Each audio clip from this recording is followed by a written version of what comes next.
Hi sa inyo lahat. Okay, let's cook again. For today's video, magluluto ulit tayo langka. Sasawgan natin ng alimasag. Pero hindi naman natin ubusin yan. Halo din natin alimasag dun sa tahong. Tsaka mais. Para may konting buttered kineme tayo. Buttered seafood. Ganon. Oo. Tapos, etong langka, syempre gata. Alam mo naman.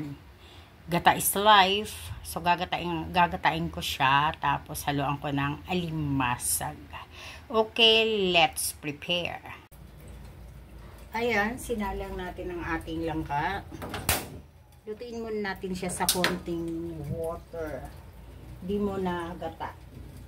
Di pala bukas ang gas ko. Ayan. Sarap. Okay. Lutuin mo natin siya na sa konting tubig.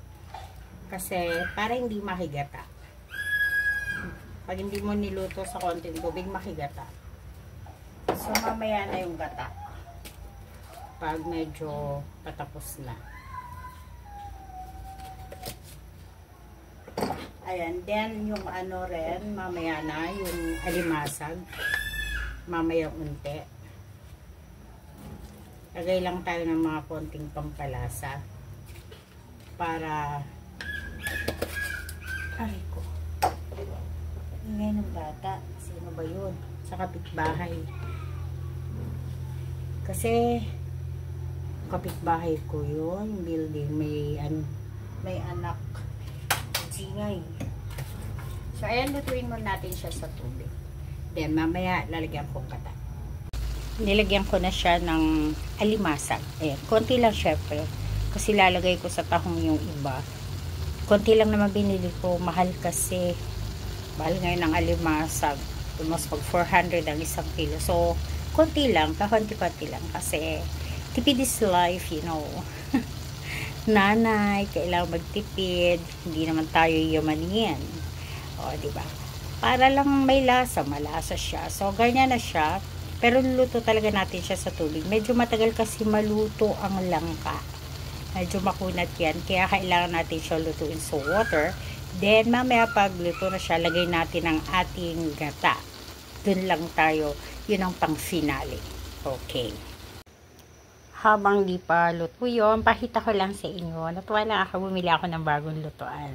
Yan, diba? Tsaka malaking kasirola. Nice.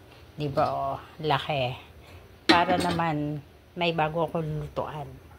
Para hindi yung kawali ko lang na yun, na laging nilulutuan ko. Diba? Ganda. Ayan, wala na siyang tubig. So, luto na ng konti ang ating langka. Lagay na natin ang ating gata. Yan. Gata tayo. Pero hindi naman pure na gata. Lalagay din natin ng konting water. Kasi ang pangit naman pang pure na gata. Masyadong maano. Depende na lang, lalagyan na lang natin ulit ng gata pag yung feeling mo malabsaw, diba? Ganon. Pero pag lang hindi naman kasi kailangan masabaw na masabaw. So, habang niluto natin yan, pakuliin natin ang ating mais. Kasi hindi siya maluto pag sa butter lang, I think. O, diba gusto nyo yan? May ethnic ako. Ayan, pakukuliin ko muna siya. And in fairness, gamit ko yung bago kong lutoan. Diba? O, ayan siya. O, mga white silang lahat. Ako gusto ko sa puti. Kasi nakikita yung dumi. Ganon. Pag itim, di ko naman makita kung may dumi o wala. O, pag puti, edi halata siya, diba? So, ayan. O, galing-galing ni chef. O, charot-charot. Diba, pagluluto kasi gusto ko talaga magluto. Kasi, talaga ako. Bibili talaga ako ng gamit para sa pagluluto. Yun lang, gusto ko magluto. Ayoko maglinis, ganun yun. Pero, wala kang magawa, kaya kailangan mo rin gawin. Okay, wait natin itong maluto. Ayan, malapit na luto ang ating langka. Yung mais, luto na. Start na tayo mag-isa. Gawin na natin ito. Tanghali na o. May sounds pa. Tokso. Ako, Diyos ko po. Makapiright pa to. Siyempre, butter tayo. Gagamitan natin ang butter. Kasi, buttered na, diba? Pero kailangan may konting mantika.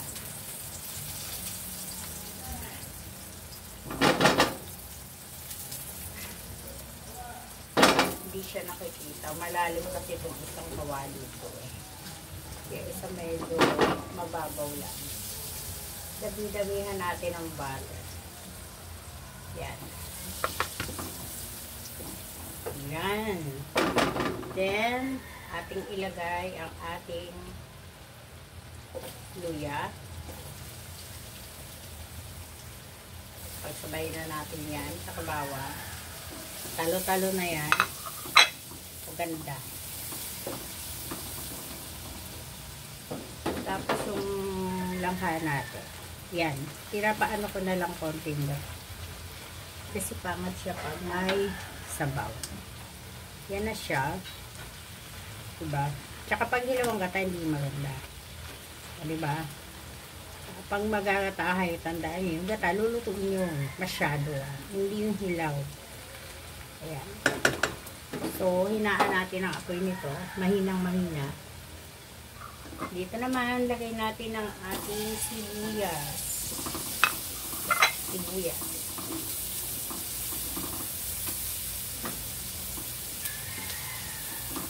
Hindi siya nakikita.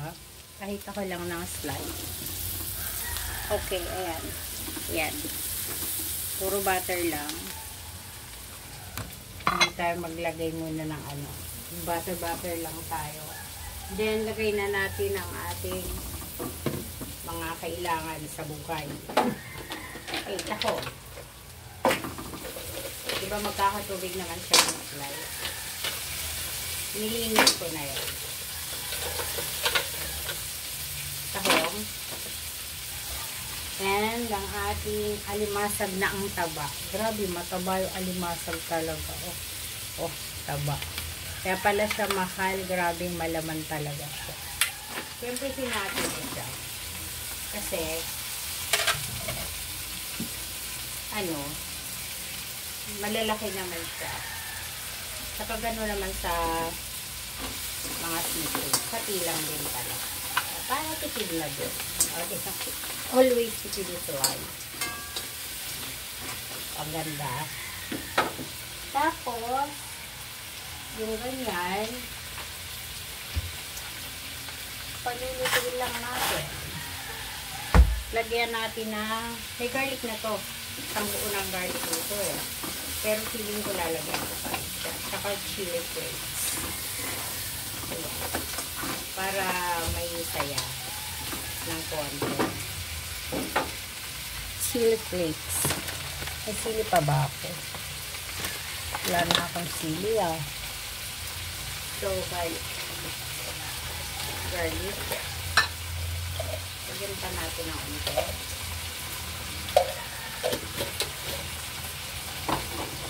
Tapos, konti lang dito. Konti lang. Baka manghangers na naman eh. Reklamo na naman sila. Maanghang na. Diba? Then, lagay na natin ang ating mais. Madami pala. Diba madami rin? Pwede na. So, ganyan. Para-paraan lang ang pagluto ng ulam ng mabiya. Diba? Ayaw nyo ng isa lang, ayaw nyo ng gulay lang. Luto tayo nito. Pero ganun din ang itsura.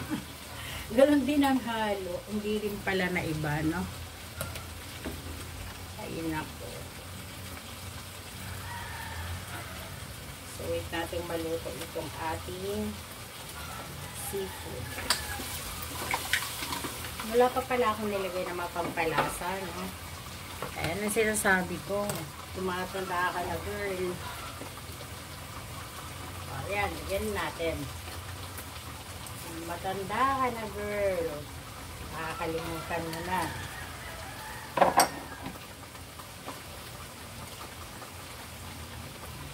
Siyempre, yan. Our umami. And slight ating asin. Asin.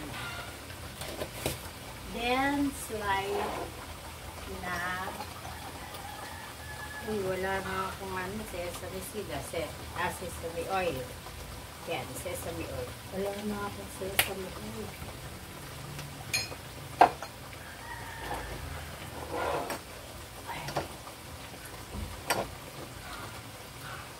Ayan siya. So, wait natin na maluto. Then, mamaya papakita ko sa inyo. Ayan, luto na ang ating buttered alimasag with tahong and mais. Siyempre, dalawa lang sila. Wala yung shrimp, wala rin yan. Lahat-lahat, bahala siya dyan. Basta ayan na siya, luto na siya. Masarap naman din siya. And of course, luto na din ang ating langka. Langka na may alimasag din. Lahat sila alimasag. So, ayan na ang ating ulam for lunch. O, diba? Okay na yan. Pwede na yan. Okay. Thank you again. Next time again.